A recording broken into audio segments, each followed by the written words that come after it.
Hello friends, welcome to iSpeaks forum. आज हम इस वीडियो में बात करेंगे फ्रैंकलिन डेट फंड्स के बारे में। फ्रैंकलिन ने कल रात को एक बहुत एक्स्ट्रा ऑर्डिनरी डिसीजन लिया है। उन्होंने अपनी 6 डेट पॉपुलर स्कीम्स को बाइंड अप कर दिया। तो आज इस वीडियो में मैं पूरा एक डिटेल्ड आप लोगों के लिए स्टडी लाया हूँ, जिसमें मैंने पूरा पोर्टफोलियो एनालिसिस करा है। और आई एम श्योर कि ये वीडियो या ये एनालिसिस आपको किसी भी दूसरे प्लेटफॉर्म पे नहीं मिलेगा। यहाँ हम ये जानने की कोशिश करेंगे कि ये एएमसी ने ऐसा डिसीजन क्यों लिया है, इसका क्या इम्पैक्ट होगा, और अगर आप एक एग्जिस्टिंग इन्वेस्टर हो तो ये पैसा आपको कब तक आपको वापस मिल सकता है। तो देखो, 6 स्कीम्स जो है अभी वाइंड अप हुई है, उनमें है Franklin India ultra short term bond funds, low duration bond funds, short term income funds, dynamic accrual fund, credit risk fund, income opportunities fund. ये 6 फंड्स है जिनको फ्रैंकलिन ने अभी कल रात को वाइंड अप करा है। और आप ये मत समझिए कि ये 6 स्कीम्स कोई बहुत बड़ी और पॉपुलर स्कीम्स नहीं है, काफ़ी पॉपुलर स्कीम्स है। और इवन फ्रैंकलिन भी छोटा मोटा एएमसी नहीं है। It is the most top rated oldest fund house in India. अगर इस पूरे इन 6 स्कीम्स के कंबाइंड एसेट्स की बात करें, यानी कितना पैसा ये स्कीम्स मैनेज कर रही थी, तो it is more than 25,000 crore. तो काफ़ी बड़ा अमाउंट इन्वॉल्व है इसमें। अब यहाँ पे बात करते हैं सबसे पहले कि इसका क्या इम्पैक्ट होगा। तो देखो, इसके 2 मेजर इम्पैक्ट है। कि पहला कि अगर आप एक एग्जिस्टिंग इन्वेस्टर हो, यानी इन स्कीम्स में आपका पैसा लगा हुआ है, तो आपका पैसा लॉक्ड इन है और वो पैसा आप रिडीम नहीं कर सकते जब तक एएमसी जो उनकी होल्डिंग्स है, अंडरलाइंग सिक्योरिटीज़ है, जहाँ ये डेट फंड्स पैसा लगाते हैं, उनकी जो होल्डिंग्स है वहाँ से पैसा नहीं आता, वहाँ से इंटरेस्ट नहीं आता, या वो प्रिंसिपल पार्ट वापस नहीं मिलता। तो ये डेट फंड्स की स्कीम जो आगे होल्डिंग्स है उनकी, जब वहां से पैसा आएगा या इंटरेस्ट का पेमेंट आएगा, तो स्टैगर्ड मैनर में, मतलब सारा पैसा एक साथ ना मिलके धीरे धीरे पैसा वो पोर्टफोलियो जैसे जैसे मैच्योर्ड होगा तब वो पैसा आपको मिलेगा। दूसरा इसका जो मेजर इंपैक्ट है वो है कि अगर आपकी एसआईपी चल रही है, एसटीपी चल रही है, एसडब्ल्यूपी चल रही है, तो वो सब स्टॉप हो जाएगी। अब बात करते हैं कि एएमसी ने ये डिसीजन क्यों लिया है। तो देखो दोस्तों, क्या सिचुएशन है अभी इस कोविड-19 की वजह से मार्केट में लिक्विडिटी कैश क्रंच है, मार्केट में स्लो डाउन की वजह से काफ़ी प्रॉब्लम है, लिक्विडिटी का इशू है। तो लोग इक्विटी फंड्स में तो पैसा रिडीम कर ही रहे हैं, साथ ही में जो डेट फंड्स है वहां से भी पैसा रिडीम कर रहे हैं। अब हुआ क्या है कि देखो, हर डेट फंड्स है ना, अपने पोर्टफोलियो के कुछ एलोकेशन वो कैश रिजर्व्स में रखता है, थोड़ा सा एलोकेशन वो कैश रिजर्व्स में रखता है। सारा का सारा जो आप और हम पैसा लगाते हैं, वो सारा का सारा पैसा बॉन्ड्स में या सारा उनकी जो भी अंडरलाइंग पोर्टफोलियो वहां निवेश नहीं होता, थोड़ा सा पोर्शन वो कैश रिजर्व्स में रखते हैं। कैश रिजर्व्स में इसलिए रखते हैं कि अगर कभी भी रिडम्पशन की रिक्वायरमेंट आती है, रिडम्पशन की सामने से रिडम्पशंस आते हैं इन्वेस्टर्स के, तो वहाँ पैसा वहां से निकाल के रिडीम करके वहां से इन्वेस्टर्स को दिया जाता है। तो ये थोड़ा सा पैसा कैश रिजर्व्स में रखता है। अब हुआ क्या है, इन 6 डेट स्कीम्स में इतना ज़्यादा रिडम्पशन का प्रेशर आया कि जो कैश रिजर्व्स होते हैं ना, वो खत्म हो गए। मतलब इतना ज्यादा रिडम्पशन प्रेशर आया कि वो कैश रिजर्व्स खत्म हो गए। उसके साथ में सेबी डेट फंड्स को एक और फैसिलिटी अलाउ करती है। डेट फंड्स यानी ये जो स्कीम्स है, बेसिकली डेट फंड्स को बोरोइंग्स भी अलाउड है, कुछ लिमिट है। यानी डेट फंड्स को अगर रिडम्पशन प्रेशर आता है या रिडम्पशन मिलता है, इतना ज्यादा रिडम्पशन आता है, ह्यूज वॉल्यूम में आता है रिडम्पशन, तो वो बोरोइंग्स ले सकती है बाहर एक्सटर्नल पार्टी से। कुछ लिमिट है उसकी, कुछ कैपिंग है, वहां से वो बोरिंग्स ले सकती है और रिडम्पशन को दे सकती है, उसकी एक लिमिट है। अब हुआ क्या है कि वो बोरिंग लिमिट्स भी खत्म हो गई है, यानी कैश रिजर्व्स तो खत्म हो ही गया है, बोरिंग लिमिट्स भी खत्म हो गई है, जिसकी वजह से ये डिसीजन लिया गया है। क्योंकि अब कैश रिजर्व्स नहीं है ना, इन डेट स्कीम्स के पास कैश रिजर्व्स बचा है, ना इन स्कीम्स के पास बोरिंग्स लिमिट्स बची है। और हो सकता है कि ये सिचुएशन आगे कंटिन्यू रहे, जिसकी वजह से रिडेम्पशन प्रेशर और ज्यादा बढ़े। और अगर रिडेम्पशन प्रेशर बढ़ता है तो ये स्कीम्स को अपनी होल्डिंग्स को बेचना पड़ेगा, जिसकी वजह से फंड की एनएवी पे इंपैक्ट होता और आपको लॉस होता। तो आपको लॉस ना हो, इन्वेस्टर्स को लॉस ना हो, इस वजह से इन 6 स्कीम्स को वाइंड अप किया गया।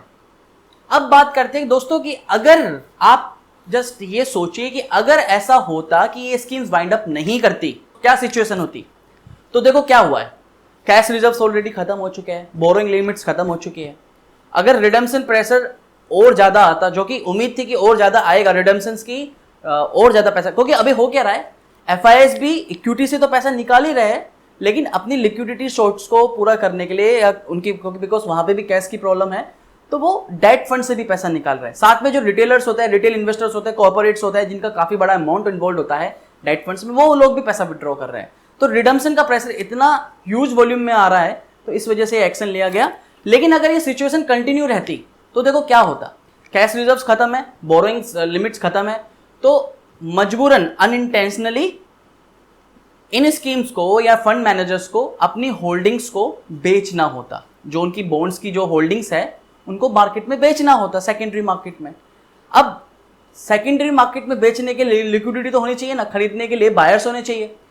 ऑलरेडी वैसे ही बायर्स अवेलेबल नहीं है, तो उनको अपनी ये बॉन्ड्स को सस्ते दामों में बेचना होता। सस्ते दामों में अगर बेचते तो इससे फंड का साइज कम होता, जिसकी वजह से आपके फंड की एनएवी गिरती और मेजरली मतलब काफी बड़े अमाउंट से गिरती, जिसकी वजह से आपकी एनएवी ड्रास्टिकली गिरती। ये अभी रिसेंटली कुछ हुआ था ना, कुछ केसेस में जहां पे डेट फंड्स की एनएवी काफी एक एक दिन में 4-5% गिरी थी, एक एक महीने में 4-5% के नेगेटिव रिटर्न्स थे डेट फंड्स में। सेम इससे ज्यादा गंदी कंडीशन हो सकती थी, तो इस वजह से ये स्टेप लिया गया। और अगर ये नहीं लिया जाता तो आपको एक बहुत बड़ा लॉस देखने को मिल सकता था इन स्कीम्स में, अगर आप एक इन्वेस्टर हो तो। इस नजरिए से देखा जाए तो ये it is a right decision. अब ये बात करते हैं कि यार इसका मतलब ये है कि आपका पैसा फंस गया है, तो जी नहीं, आंसर है नो, ऐसा नहीं है। तो अब बात करते हैं कि फिर ये पैसा मुझे इमीडिएटली मिलेगा, तो इसका भी आंसर है नो। इसके लिए हमें ये जानना जरूरी है दोस्तों कि एवरेज मैच्योरिटी कितनी है। अब होता क्या है, डेट फंड्स में हम निवेश करते हैं एक दूसरे को देख के कि भाई तूने कौन से फंड में निवेश किया है, तूने कौन सा डेट फंड लिया, मैं भी उसमें लेता हूं। हालांकि हम कभी ये नहीं देखते कि फंड का पोर्टफोलियो क्या है। मैंने रिसेंटली जो वीडियो बनाई उसमें पूरा डिटेल्ड में आपको समझाया है कि डेट फंड की वर्किंग कैसी होती है, उस पर क्या रिस्क होता है। तो अगर नहीं देखिए तो जाके देखिए वीडियो, क्योंकि बिकॉज अगर आपको वर्किंग समझ में आएगी और आपको रिस्क समझ में आएगा तो आपको डेट फंड चुनना बहुत आसान है। अब होता है कि हर फंड की एक एवरेज मैच्योरिटी पीरियड होती है। एवरेज मैच्योरिटी पीरियड यानी जो भी डेट स्कीम्स है उनकी जो होल्डिंग्स है, जो वो उनका अंडरलाइंग पोर्टफोलियो है, उस हर पोर्टफोलियो की एक मैच्योरिटी साइकिल होती है। आप एफडी लेते हो, कुछ एफडीज आप होती है 6 महीने की, कुछ होती है 1 साल की, कुछ होती है 5 साल की। तो हर होल्डिंग्स की एक मैच्योरिटी पीरियड है। तो जो शॉर्ट ड्यूरेशन के फंड्स होते हैं उनकी जो एवरेज मैच्योरिटी पीरियड होती है वो कम होती है, तो इसलिए रिस्क भी कम होता है। जो लॉन्ग ड्यूरेशन के बॉन्ड्स होते हैं उन पे मैच्योरिटी ज्यादा होती है, तो उन पर रिस्क भी ज्यादा होता है। अगर मैं बात करूं इन 6 स्कीम्स की एवरेज मैच्योरिटी की, एवरेज मैच्योरिटी आपको फंड फैक्ट शीट्स में देखने को मिलेगी। तो Franklin India ultra short bond funds की अगर मैच्योरिटी की बात करें तो दैट इज 0.62 यानी 6 महीने। लो ड्यूरेशन बॉन्ड फंड की बात करूं तो that is 1.46 years. Income opportunity fund की बात करूं तो that is 2.55 years. Short term income fund की बात करूं that is 2.75 years. Credit risk की बात करूं, जो क्रेडिट रिस्क फंड अभी आपका सस्पेंड हुआ है, उसकी जो आपकी एवरेज मैच्योरिटी है वो that is 3.08। Dynamic accrual fund की बात करूं तो वो है 4.28 ईयर्स। अब ये एवरेज मैच्योरिटी का मतलब है कि आपकी जो ये फंड जो होल्ड करते हैं अंडरलाइंग पोर्टफोलियो, उन फंड्स की मैच्योरिटी कितनी है। तो जैसे जैसे मैच्योरिटी जैसे जैसे बॉन्ड्स मैच्योर्ड होते रहेंगे वहां से पैसा मिलता रहेगा और आपको पैसा धीरे धीरे मिलता रहेगा पोर्टफोलियो से। लेकिन आपको क्या लगता है कि जो मैं एवरेज मैच्योरिटी बता रहा हूं इनमें, जैसे मैंने बताया Franklin India ultra short bond funds जिसकी एवरेज मैच्योरिटी है 0.62 6 महीने, तो 6 महीने के बाद सारा पैसा मिल जाएगा? जी नहीं, ऐसा नहीं है। क्योंकि because ultra short term bond funds आपकी जो उनकी होल्डिंग्स है वो सारी की सारी होल्डिंग 6 महीने में मैच्योर्ड नहीं होगी। उनमें से कुछ इंस्ट्रूमेंट्स ऐसे होंगे जो 1 साल 2 साल 3 साल के बाद भी मैच्योर्ड होंगे। लॉन्ग ड्यूरेशन के बॉन्ड्स भी ये वाले फंड्स इन्वेस्ट करते हैं, मतलब अल्ट्रा शॉर्ट बॉन्ड फंड वहां भी निवेश करते हैं। तो इसके लिए मैं आपको स्क्रीन पे दिखाऊंगा पूरा portfolio in Franklin India ultra board short term fund का, कि वहां पे कौन कौन से पोर्टफोलियो में पैसा निवेश है और उनकी क्या क्या मैच्योरिटी है। तो आप इससे समझ सकते हैं जो जो फंड जो जो बॉन्ड्स आपका मैच्योर्ड होता रहेगा वहां से पैसा आता रहेगा और वो पैसा आपको मिलता रहेगा। तो स्क्रीन पे मैं आपको पूरा पोर्टफोलियो बताता हूं और पूरा पोर्टफोलियो एनालिसिस करते हैं। आगे बढ़ने से पहले मैं दोस्तों चाहूंगा कि अगर आपने मेरी इस वीडियो को लाइक नहीं करा तो लाइक जरूर कीजिए, चैनल सब्सक्राइब नहीं करा तो चैनल सब्सक्राइब कीजिए। आगे बढ़ते हैं और अब आपको मैं पूरा पोर्टफोलियो एनालिसिस करके बताता हूँ कि क्या एक्चुअल में इन फंड्स का जो मैच्योरिटी साइकिल है वो क्या है। तो दोस्तों, जैसे मैंने आपको बताया था कि Franklin India ultra short bond funds की सेग्रीगेटेड पोर्टफोलियो की सीट्स देख रहे हैं यहाँ पे हम, कि जो भी बॉन्ड्स अभी सस्पेंड हुए हैं, जो भी फंड्स अभी सस्पेंड हुए, इनका पूरा पोर्टफोलियो यहाँ पे मैंने निकाला हुआ है, देखेंगे आप। उस पोर्टफोलियो में उनकी होल्डिंग्स जो है, उनकी मैच्योरिटी कितनी है। अगर आप देखेंगे यहाँ पे Franklin India ultra short bond fund जो कि अभी सस्पेंड हुआ है, अगर इसकी एवरेज मैच्योरिटी साइकिल देखेंगे ना आप, यानी एक इसका एवरेज मैच्योरिटी साइकिल क्या है, 31 मार्च 2020 तक का ये डेटा है, 0.62 ईयर्स, यानी 6 महीने की इनकी एवरेज साइकिल है। यानी जितने भी आप ये पोर्टफोलियो होल्डिंग्स देख रहे हैं ना, ये सारा आपकी होल्डिंग इंस्ट्रूमेंट्स है जहां पे ये Franklin India ultra short bond funds निवेश करता है। तो आप देखेंगे इनमें से कुछ होल्डिंग्स, देखिए मैं आपको होल्डिंग्स दिखाता हूँ। 9.45% का वेदांता लिमिटेड का जो कमर्शियल पेपर है वो 17 अगस्त 2020 में मैच्योर्ड हो रहा है। क्रिसल AA रेटिंग है इनकी। 2020 में जो रिडीम हो रहा है, नहीं अगर अभी टाइम 3-4 महीने में, ज़्यादा टाइम नहीं है, जल्दी मैच्योर्ड हो जाएगा। तो यानी जैसे जैसे ये मैच्योर्ड होगा इसका पैसा इनके इन्वेस्टर्स को मिलता रहेगा। लेकिन यहाँ पे देखिए JM फाइनेंशियल क्रेडिट सॉल्यूशंस आपका 23 जुलाई 2024 को मैच्योर्ड होगा। हालांकि इस फंड का जो एवरेज मैच्योरिटी है दैट इज 0.62, 6 महीने, लेकिन फिर भी इनमें कुछ ऐसे इंस्ट्रूमेंट्स है जिनकी मैच्योरिटी लॉन्ग टर्म है। आप देखेंगे 2024 में मैच्योर्ड होगा, तो यानी जब 2024 तक आपको उसके लिए वेट करना होगा। ये है भारतीय एयरटेल का आपका बॉन्ड, 2021 में मैच्योर्ड होगा। ऐसे ही Indostar capital financial limited 1 year का SBI MCLR है जो मैच्योर्ड होगा 2023 में। आप देखेंगे और भी कुछ इसके अलावा और भी काफी सारे इंस्ट्रूमेंट्स हैं जो मैच्योर्ड होंगे। देखो Motilal Oswal home finance limited 2023 में AA- रेटिंग से। इसके साथ में देखिए काफी सारे इंस्ट्रूमेंट्स है, इवन 2023, 2022 और आप देखेंगे। लेकिन इनका जो एक एवरेज है, इन सारी होल्डिंग्स का जो एक एवरेज है, जो एक एवरेज पीरियड है कि मोस्ट ऑफ द जो होल्डिंग्स है वो कितने दिनों में मैच्योर्ड हो जाएगी, अंदाजन 6 महीने में। यानी अगर आपने इस फंड में निवेश किया हुआ है तो लगभग 6 महीने में थोड़ा पैसा मिलना स्टार्ट हो जाएगा, लेकिन फिर भी सारा पैसा आपको नहीं मिलेगा। ये Franklin India ultra short bond fund की बात है। अब बात करते हैं, देखो Franklin India short term income plan. As per the fund fact sheet, जो इनकी एक एवरेज मैच्योरिटी साइकिल है दैट इज 2.75 ईयर्स, यानी इनमें जो होल्डिंग्स है वो लगभग 2-2.5 साल के आसपास की उनकी मैच्योरिटीज है। 2-2.5 साल में वो पैसा मैच्योर्ड होगा। अब यहां पे देखिए आपकी 2024, 2027, 2025, यानी 4-4, 5-5 साल, 6-6 साल की भी है। इवन 2025 आप देखेंगे यहाँ पे 2025, तो यानी जो जैसे जैसे आपकी बॉन्ड्स मैच्योर्ड होते रहेंगे उनका पैसा आता रहेगा सेग्रीगेटेड पोर्टफोलियो से, वो पैसा उनके इन्वेस्टर्स को मिलता रहेगा। ये है फ्रैंकलिन इंडिया। इसके साथ अब देखते हैं फ्रैंकलिन इंडिया लो ड्यूरेशन फंड। अगर इसके एवरेज मैच्योरिटी की बात करें तो वो एवरेज मैच्योरिटी आपकी 1.46 ईयर, यानी जो उनकी फंड्स की होल्डिंग है, मोस्ट ऑफ द जो होल्डिंग है उनका जो एवरेज है वो 1.46 ईयर्स है, यानी लगभग 1.5 साल में पैसा मिल जाना चाहिए। तो लेकिन सारी की होल्डिंग ऐसी नहीं होगी जो 1.46 ईयर्स में मैच्योर्ड हो जाएगी। आप देखिए 2023 की भी होल्डिंग है, कुछ आपकी होल्डिंग है 2024 की होल्डिंग है। आप देखेंगे यहाँ पे 2027 की भी होल्डिंग है। इवन 30 जून 2027 Edelweiss rural corporate service limited का कोई बॉन्ड है 8.70% का। तो जैसे जैसे ये मैच्योर्ड होता रहेगा और इनका इंटरेस्ट आता रहेगा, वो इंटरेस्ट का पैसा आपके इन्वेस्टर्स को, उनके पोर्टफोलियो इन्वेस्टर्स को मिलता रहेगा। जब ये पैसा मैच्योर्ड होगा, यानी यहां से पैसा आएगा, प्रिंसिपल पार्ट वापस पूरा पैसा आएगा, वो पैसा मैच्योर्ड हो जाएगा। तो देखेंगे आप पोर्टफोलियो में कोई कमी नहीं है, पोर्टफोलियो में कोई दिक्कत नहीं है। ऐसे कि इनमें बहुत काफी सारे फंड पोर्टफोलियो, काफी सारे आपके इंस्ट्रूमेंट्स ऐसे हैं जिसमें रिस्क है। कुछ इंस्ट्रूमेंट्स में ऑब्वियसली रिस्क होगा, वो पैसा नहीं दे पाएंगे, लेकिन कुछ अच्छे अच्छे इंस्ट्रूमेंट्स भी आपको देखेंगे। देखो टाटा पावर का, आपको टाटा मोटर्स का, JM फाइनेंशियल, श्रीराम, वेदांता, पीरामल, ये सब अच्छे अच्छे भी आप, और Uttar Pradesh power corporation limited, ये आपका AAA+ है, तो अच्छे अच्छे भी है।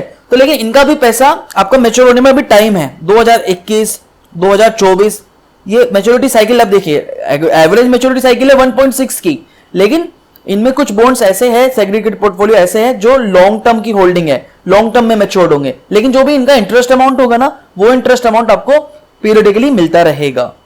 इसके साथ में देखिए अब अगले फंड की बात करते हैं, Franklin India income opportunity fund की। ये भी एक इसका सेग्रीगेटेड पोर्टफोलियो दिखाता हूं। इसकी जो एवरेज साइकिल है दैट इज दी 4.28 ईयर्स, यानी लगभग जो इनमें कुछ होल्डिंग्स है वो 4.28 ईयर्स में मैच्योर्ड हो जाएगी, पैसा मिल जाएगा उनका, इंटरेस्ट पैसा भी मिलेगा, साथ में जो प्रिंसिपल पार्ट है वो, अगर डिफॉल्ट नहीं करती है, मैं बता दूं अगर डिफॉल्ट नहीं करती है। लेकिन फिर भी देखिए 2028 की होल्डिंग भी है, 2027, 2025 और इवन आप देखेंगे 2023, 2025, लेकिन इसकी जो एक एवरेज है वो है 4.28 ईयर्स, लेकिन कुछ होल्डिंग है जो 2029 की भी है, आप देखेंगे 2029 की भी है। तो जैसे जैसे आपके बॉन्ड्स मैच्योर होते रहेंगे आपका पैसा मिलता रहेगा। ऐसे ही Franklin India dynamic accrual fund, Franklin India dynamic accrual fund में आपको 2.55 ईयर्स का एवरेज मैच्योरिटी है, लेकिन कुछ फंड्स होंगे जो 2027 का देख लीजिए आप, 2027 में है 2027, 2020 जो अभी जल्दी, जैसे 17 अप्रैल 2020 में, तो ये मैच्योर्ड हो गया होगा आपका, तो इसका पैसा आ चुका होगा ऑलरेडी फंड मैनेजर्स के पास में, तो ये पैसा आसानी से मिल जाएगा। ऐसे ही आपका 2021 में जो मैच्योर्ड है जनवरी में है, तो ये जैसे जैसे मैच्योर्ड होगा पैसा मिलता रहेगा। अगला लास्ट फंड है Franklin India credit risk fund. अगर इस फंड के एवरेज मैच्योरिटी की बात करें दैट इज द 3.08 ईयर्स, लेकिन कुछ होल्डिंग्स होंगी जो लॉन्ग टर्म होंगी, जैसे देखिए 2028 है, 2027 है। अब ये क्रेडिट रिस्क फंड है तो इसमें देखेंगे आप, इसमें काफी सारे कुछ फंड्स ऐसे होंगे जिनकी रेटिंग्स आप देखेंगे AA, इकरा AA और INDA, इकरा A, आइकरा A-, तो इस तरीके की जब भी आप फंड्स में निवेश करते हैं ना, डेट फंड्स में निवेश करते हैं, ये होल्डिंग जरूर देखिए, इनकी होल्डिंग्स को देखिए, कब मैच्योर्ड हो रही है वो, उनकी रेटिंग्स क्या है, और ये मैं पूरी फंड फैक्ट शीट आप लोगों के सामने रख रहा हूं, उनकी एवरेज मैच्योरिटी साइकिल क्या है, और भी काफी सारे पैरामीटर्स होते हैं देखने के लिए, लेकिन ये प्योर सबसे प्राइम फैक्टर्स है आपको जो देखने हैं।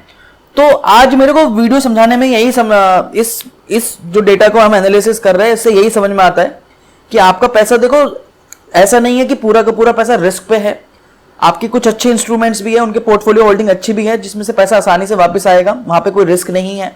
लेकिन हो सकता है कुछ होल्डिंग्स पे आपको दिक्कत आए, कुछ होल्डिंग्स अगर आप अगर एक इन्वेस्टर हो, इस फंड्स में एग्जिस्टिंग इन्वेस्टर हो, तो हो सकता है प्रॉब्लम हो, लेकिन पैसा आने में अभी टाइम लगेगा। तो यहां इस फ्रैंकलिन के इस डिसीजन से, जो उन्होंने ये डिसीजन लिया है, हार्श डिसीजन लिया है, इससे आज ये एक लेसन सीखने को मिलता है कि जब भी आप डेट फंड्स में आप निवेश करते हो, आपको दो चीजें जरूर ध्यान रखनी है कि फंड का पोर्टफोलियो देखिए, उसमें रेटिंग्स क्या है, रेटिंग एजेंसी ने क्या रेटिंग्स दी है उनकी होल्डिंग्स को, दूसरा एवरेज मैच्योरिटी जरूर देखिए। और अगर आपको मान लीजिए 6 महीने के लिए पैसा निवेश करना है, तो आप देखिए कि कौन से फंड में जो एवरेज मैच्योरिटी है वो 6 मंथ्स की है, वहां निवेश कीजिए। अगर आपको 1 साल के लिए निवेश करना तो देखिए कि एवरेज मैच्योरिटी किस फंड की 1 साल या 1 साल से कम है। तो ये जानना आप लोगों के लिए बहुत जरूरी है अगर आप डेट फंड में निवेश करते हो। इस पे मैंने ऑलरेडी एक वीडियो बनाई हुई है जिसमें मैंने आपको बताया डेट फंड क्या होते हैं और उनकी वर्किंग क्या है, वो वीडियो मैंने नीचे डिस्क्रिप्शन में डाली है, देखिए जाके, आपको वर्किंग समझ में आनी चाहिए ताकि आपके लिए आसान हो जाए कि डेट फंड कौन सा चुनना चाहिए। तो आई बिलीव ये वीडियो मैंने आप लोगों के लिए मैंने काफी मेहनत करके डेटा निकाला है ताकि आप लोगों को मैं समझा सकूं। तो अगर ये वीडियो अच्छी लगी है तो प्लीज मेरी विनती है वीडियो पे लाइक जरूर कीजिए। चैनल को सब्सक्राइब नहीं किया तो चैनल को सब्सक्राइब कर सकते हो। मैं इसी तरीके से पर्सनल फाइनेंस से जुड़ी जानकारी और म्यूचुअल फंड से जुड़ी जानकारी आपको अपने चैनल के माध्यम से हमेशा देता रहता हूं, डेटा एनालिसिस के साथ में। तो दोस्तों फिर आज के लिए इतना ही था। लाइक का टारगेट रखा हुआ है हमने इस वीडियो में 500 लाइक्स का। उसको जैसे ही आप वीडियो पे लाइक्स करते हो तो मुझे मोटिवेशन मिलता है ऐसी और रिसर्च करने के लिए और ऐसी और वीडियोस आप लोगों के सामने लाने के लिए। तो लाइक जरूर कीजिए, चैनल को सब्सक्राइब कीजिए और हाँ बेल आइकन पे जरूर क्लिक कीजिए तो कि आने वाली वीडियो का नोटिफिकेशन आपको तभी मिलेगा। तो दोस्तों फिर आज के लिए इतना ही था। धन्यवाद। वंदे मातरम। जय हिंद।